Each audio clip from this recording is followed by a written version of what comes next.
दिक्कत यही है कि आर्मी सारा काम करती है मुल्क की हिफाजत के अलावा।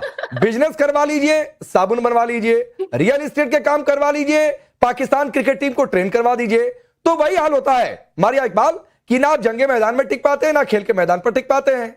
बैट बॉल ठीक से खेलते नहीं है, चल देते हैं बैकआउट खेलने। कोई बात ये है कि प्रोटेस्ट तो बनता है, वो तो इजाजत थी हमें, ठीक है, मगर आपने जो अगली कहानी अपने मीडिया से बना ली है, एक प्रोपेगेंडा पाकिस्तान के खिलाफ तैयार कर लिया है, वो तो आपने करना ही करना है, चाहे उसका प्रूफ आपके पास कोई हो कि नहीं होगा। आप कहानी बना लेंगे अपने ऑडियंस को सुनाने के लिए कि यहाँ से ये कहानी आ गई, वहां से वो कहानी आ गई। प्रोटेस्ट तक तो बात ठीक थी, फिर उसके बाद आपने ये जो लेटर वाली कहानी, फिर मिलियन वाली कहानी, भाई वो अभी जो थी वो पता नहीं कहां से चली होगी कहानी, वो मेरा ख्याल है कोई लेटर भी नहीं पहुंचा होगा, वो लेटर आप तक पहले पहुंच गया, ठीक है, पैसों की बात भी आप तक पहुंच गई। अब पाकिस्तान क्यों अपनी सेल्फ रिस्पेक्ट के ऊपर कॉम्प्रोमाइज करेगा? क्यों प्रोटेस्ट करना इजाजत नहीं है? सलाम दुआ करने में तो क्या मोदी जी की इज्जत कम हो जाती है? अपने मोदी जी की आप इज्जत कम करवा रहे हैं पूरी दुनिया में, हमें तो कोई फर्क नहीं पड़ा है, वो फर्क तो आपको पड़ा है। तो बात यही है कि हमें क्या फर्क पड़ा? क्रिकेट के साथ ना आपको नहीं मारिया इकबाल, हमें क्या फर्क पड़ा? हमें भी कुछ फर्क नहीं पड़ा। अच्छा, क्रिकेट के साथ तहजीब सीखना भी आपके लिए बहुत जरूरी हो गया, ये तो पता चल गया कि मैंडेटरी है आपके लिए। नहीं, हम क्यों दुआ सलाम करें? सुनिए मारिया इकबाल, एक बहुत सीरियस नोट, फ्रैंकली आप समझिए, भारत पाकिस्तान के बीच हालात ऐसे नहीं है कि दुआ सलाम होगी। लेकिन एक चीज में एक्सप्रेशंस आलिया शाह आपके देख रहा था कि जब कह रही थी कि लेटर की बात थी, आप बड़े आश्चर्यचकित होकर देख रही थी कि अरे ये क्या बोल रही है मारिया इकबाल। जी, इसकी वजह ये है कि जो लेटर की बात है, ये पाकिस्तान के पत्रकार जो कि स्पोर्ट्स को रिपोर्ट करते हैं वही बता रहे हैं। उन्हीं की तरफ से कहा गया है कि रात गए, और पाकिस्तान के मीडिया में भी ये पब्लिश हुआ है कि एक और खत लिखा गया, अपनी सी कोशिश की गई, इसमें कोई बुरी बात नहीं। अगर वो कोशिश कर रहे थे तो इसमें अगर लेटर लिख दिया, और इससे पहले भी उन्होंने कई एक लेटर लिखे हैं, तो इसमें बेइज्जती की कोई बात नहीं है। मुझे तो ये समझ में नहीं आ रही कि क्या आप किसी वलीमे में गए थे, आप किसी बारात में गए थे, किसी की बारात में गए थे शेरवानी पहन के कि आपने मुसाफा जरूर करना था, भाई आपने शेक हैंड, मुझे ये क्यों आप शेक हैंड के पीछे पड़ गए हैं? सबीन शाहबाज, ये वाकई जो बात आलिया पूछ रही है कि वलीमे में गए थे, क्या गए थे, हैंडशेक नहीं हुआ, इसको इतना दिल पर ले लिया, फिर वही बात आ जाती है, अरे बैट बॉल खेलने गए थे, खेल लेते ढंग से, वही खेल लेते। आपने कहा कि जी कंगली फौज है, कंगली फौज से ज्यादा क्या कर सकती थी, और इस फौज से हिफाजत के अलावा बाकी सब करा लो। मोहतरम, मैं आपको जवाब दूंगी कि 9-10 मई की जंग में जो कुछ हुआ, मेरा ख्याल है उसके बाद आप हमारी फौज को एटलीस्ट कंगला नहीं कह सकते। और हमारी फौज, अगर आप साबुन करवा लें, आप जो मर्जी कारोबार उनसे करवा लें, लेकिन मुल्क की हिफाजत कैसे करते हैं कि पाकिस्तानी फौज से बेहतर कोई नहीं जानता। अब आते हैं हम सियासत की तरफ। आप लोगों ने बात की, आपने एक बात कही ना, पहली बात की मैंने आपकी फौज को कंगला फौज नहीं कहा था, मैंने कहा था आपके बोर्ड को कंगला बोर्ड। फौज ही तो आपके पास, आपके पूरे मुल्क में फौज के पास ही पैसा है जो भी है, तो उसको कंगला कैसे बोलेंगे? मैंने ये कहा था कि आप साबुन बनवा लेते हैं, आप रियल एस्टेट के काम करवा लेते हैं, आप क्रिकेट टीम को ट्रेन करवा लेते हैं, और आपकी फौज आपके मुल्क की कितनी हिफाजत करती है मैडम।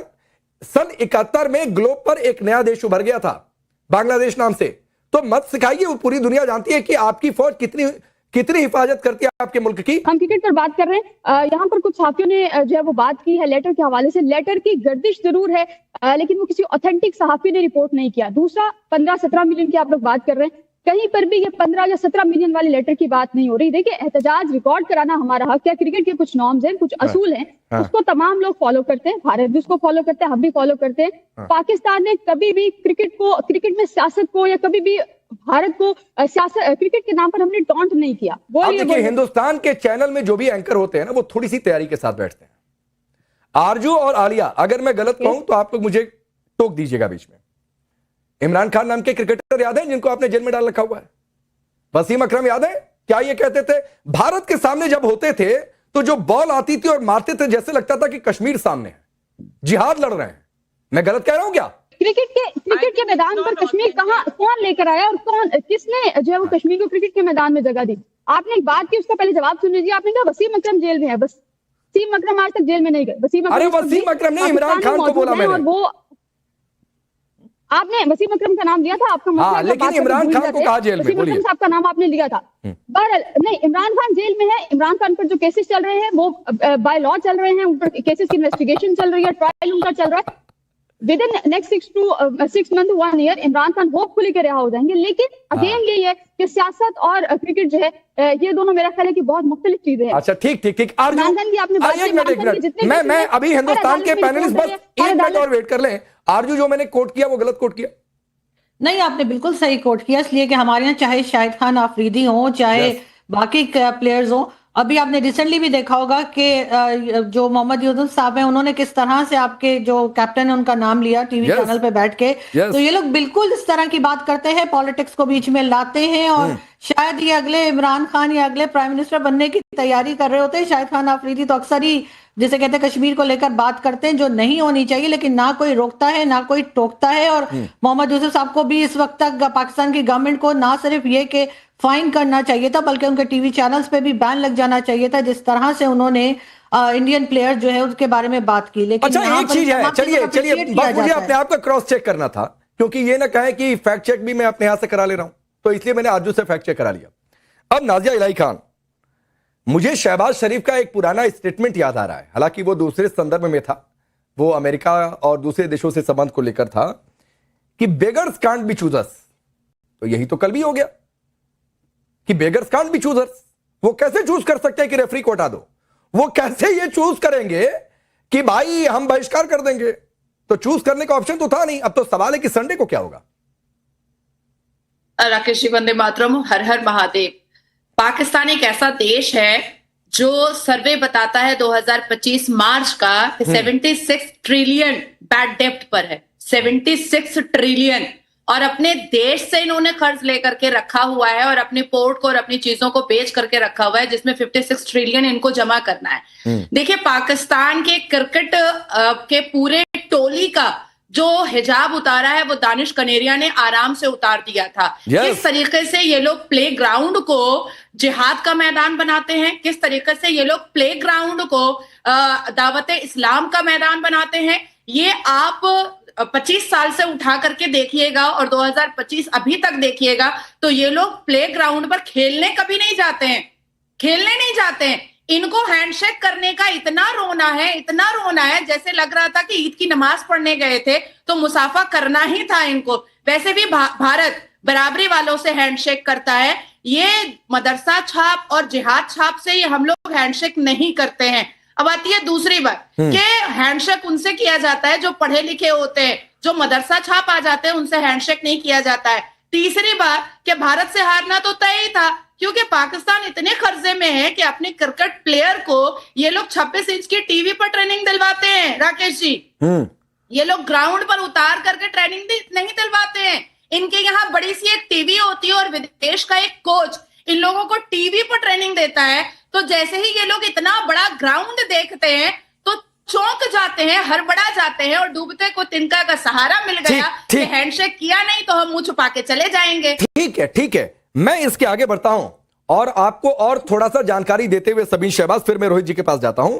1980 का दशक था, 1982 कराची में एक रिसेप्शन के दौरान इमरान खान ने कहा था, जो मैंने आपको कोट किया, और कहा क्या था कि जब जो है कश्मीर मुद्दे और क्रिकेट को उन्होंने एक तरीके से जोड़ दिया था और कहा था कि जब भी मैं मैदान पर होता हूं तो मुझे कश्मीर सामने दिख जाता है।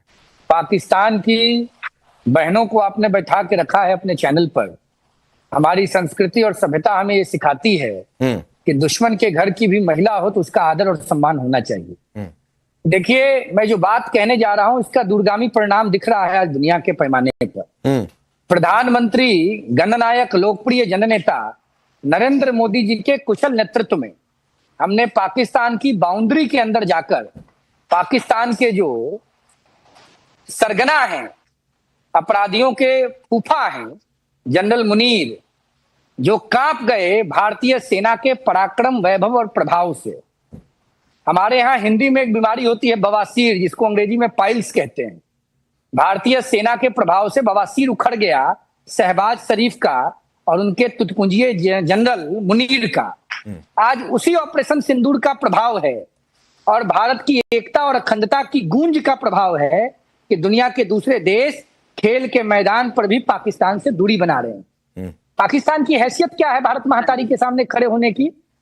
पाकिस्तान ना तो पॉलिटिकली हमारे सामने स्टैंड कर सकता है, ना डिप्लोमेटिकली स्टैंड कर सकता है, ना टेक्निकली कर सकता है, ना इकोनॉमिकली कर सकता है, ना किसी भी आधार पर पाकिस्तान भारत के सामने खड़े होने की हैसियत में है। क्या बात करेगा पाकिस्तान, जिसका कण कण कर्जे में डूबा हो, जिसके नेता डर के मारे मोदी के डर से इतने कांप रहे हैं कि अपने पैसे को जहाज में लाद के लंदन और अमेरिका सेटल कर रहे हैं। ठीक है, नहीं उधर जाना भी नहीं है रोहित भाई, उधर जाना भी नहीं है मुझे। वो पाकिस्तान की क्या हालत है, नहीं हालत है, वो बात की बात है। लेकिन मारिया इकबाल आप बड़ा हम आगे हैं। हाँ। और भारत के पराक्रम का प्रभाव है कि शाहबाज और जनरल मुनीर तो कांप ही गया, पाकिस्तान की क्रिकेट टीम भी कांप रही है। आज थर्सडे है और आज बृहस्पतिवार है, नहीं है, कल है शुक्रवार, शुक्रवार मारिया इकबाल कल है शुक्रवार, जुमे का दिन, फिर एक दिन बाद शनिवार और उसके बाद रविवार, फिर मैच होगा, फिर हैंडशेक नहीं होगा, फिर पिटाई होगी, फिर हारेंगे, फिर बवाल होगा। जुमे से पहले हमारी ईद हो गई, क्योंकि हमारी तो इतनी ज्यादा बड़ा वेलकम हुआ सऊदी अरेबिया के अंदर। जुम्मे की नमाज में पाकिस्तानी आप भीख मांग रहे हैं नरेंद्र मोदी के सामने, छोटे-छोटे मैचेस को डिस्कस कर रहे हैं। अब दुनिया का मैच चेंज होने वाला है, पाकिस्तान को विश्व के मानचित्र पर कपवा दिया। अभी तो दुनिया का मैच चेंज होने वाला है, अभी तो सऊदी अरेबिया से मैच चेंज होगा, अमेरिका तक पहुंचेगा, भारत जिंदाबाद, Pakistan is a big hero, Shahbaz Sharif को बवासीर हो गया ना। अच्छा छोड़िए, नहीं रोहित भाई ऐसी बात नहीं, रोहित भाई रुकिए,